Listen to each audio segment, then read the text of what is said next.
Natalie Varasso, and I am very excited to take you through the techniques on how to correctly use purple shampoo.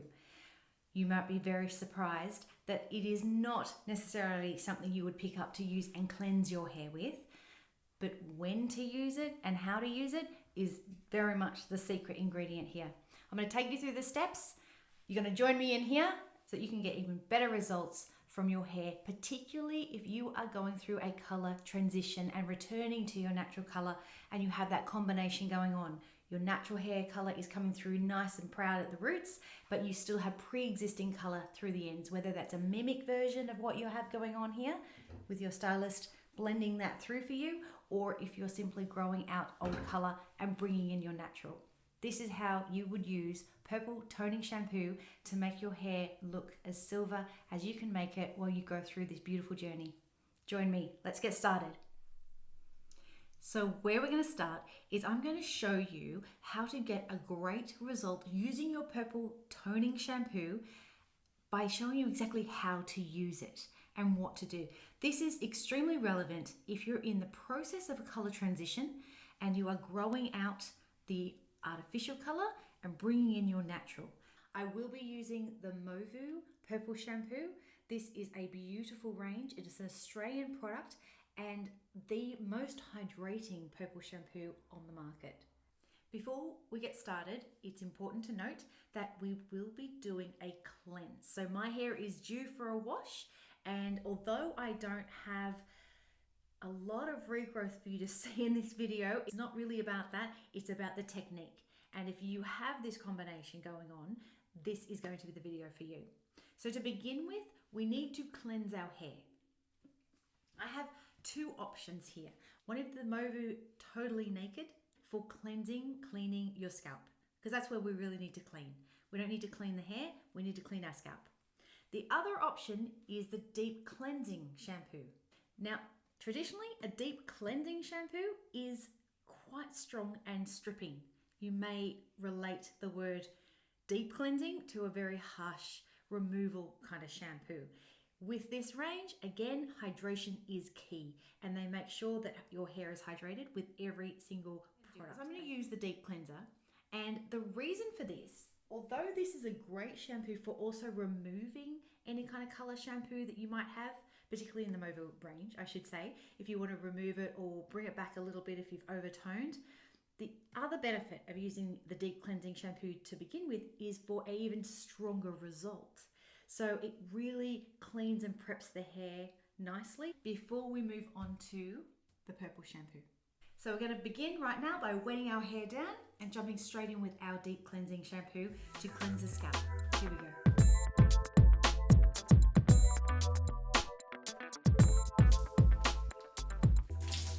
Once the hair is nice and wet, we start with one pump of the deep cleansing shampoo, emulsify it through our hands to begin with, and then we're just going to smooth it over the scalp area. So really want to get in, bypass the length, place the hands on the scalp, and we're going to give this a good wash. And we're going to repeat this process after this one. We're going to give this 2 washes. And then come in underneath for the nape of the head. And then generally repeat that same process all the way through. Then I'm going to rinse and repeat one more time. Just give a gentle squeeze to remove the bulk of the water. Once we've given the roots a really good wash, it's all prepped, and we're going to jump into our purple shampoo. Okay, let's rinse.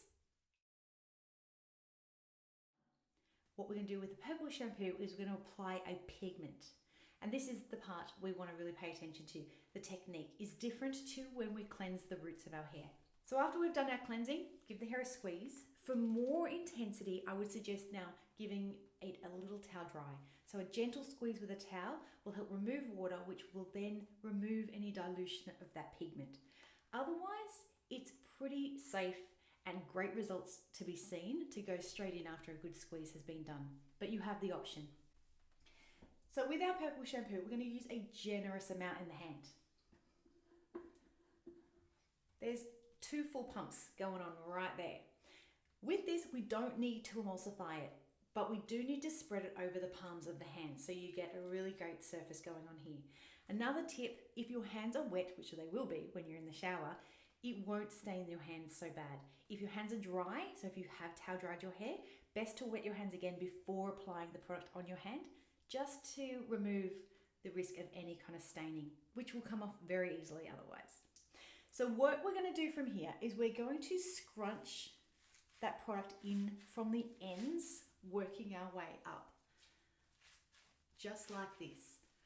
We don't necessarily want to go onto our root area. So this is the part, if you have the natural growth already there, some beautiful whites going on, but you have the artificial color that we're wanting to grow out or has been mimicked and blended with what's going on naturally, that's the area we want to tone. That's the area we want to keep silver and really keep the warm tones, the brassy tones nice and counteracted to give us a beautiful silver look while we're growing in our natural color.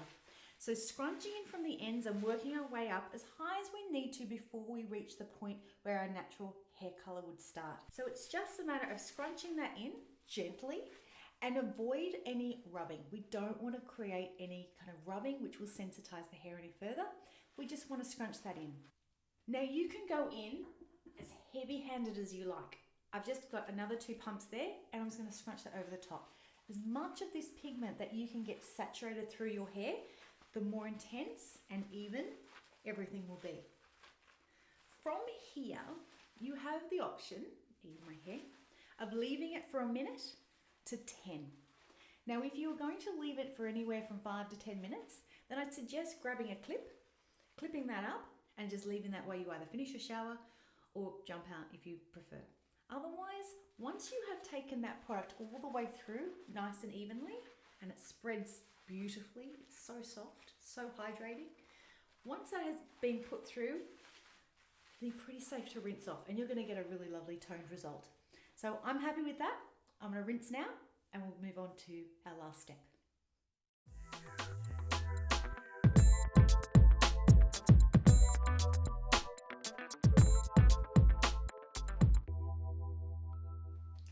For the last step of our cleansing and toning cleansing routine, you have 2 options here as well. So you can jump straight into your totally naked conditioner, which is going to finish it off beautifully because the majority of that toning has been done with your shampoo. Or for a little extra insurance over the top of that, you can go in with your toning treatment. Now, after doing the kind of washes we have, one, you have not dried your hair out, but because of that scrunching motion with shampoo, it can leave the hair feeling like it's a little bit knotted and maybe a bit matted. So that's extra reason not to rub the hair together because that gentle scrunching is going to create a little bit of something to have to comb through, but that's fine. I'm going to use the treatment. I'm going to come in, which looks like this. So we're just going to use the tops of your fingers to take a nice little swab, spread that through your hand and apply from mid-lengths to ends. So I grab the hair like it's in a ponytail and I'm just going to work that through. It's always a good idea to comb your hair, whether it's conditioner or treatment. So I'm just going to finish bringing that through the ends. As you continually spread, using your hands, spreading that through, you will feel the hair release and relax and soften. Wide tooth comb, and just working from the ends of the hair and working my way up is the best way, and look how effortless any of that detangling comes away. Just like so. One side and then the other. Start from the ends, gently jump the comb through the ends so that when you do encounter a knot, you've got nothing that's stopping it coming through beneath it. So gentle, gentle, and then it slides straight through. You can choose to leave this on for a couple of minutes if you would like. Otherwise, I find that the results after combing it through have been just as much as I'm after.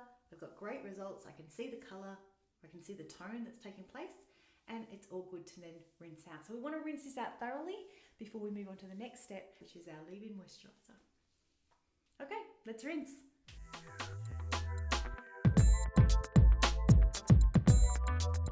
So nice squeeze before we jump out and grab hold of our towel. So when it comes to drying your hair, we don't want to rub. We're being very gentle with the shampoo. Why destroy it with the drying off? So lots of different ways you can go about. I like to give the scalp just a gentle press, and that'll absorb a lot of the water from the roots. And then from there, I like to gather my hair and just gently squeeze. And then we're ready for our leave-in products.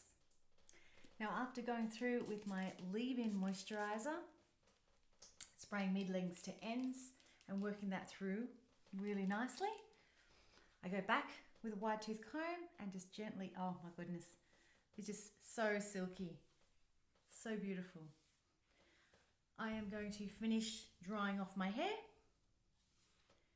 I hope you have found that really helpful, how to use the purple shampoo for best results and not seeing too much silver or blue grabbing onto those natural hairs, and really working it in where we need it to go. I look forward to seeing you back here again for more tips and techniques for how to use your products the correct way for the best results. Take care, and I'll see you soon. Bye.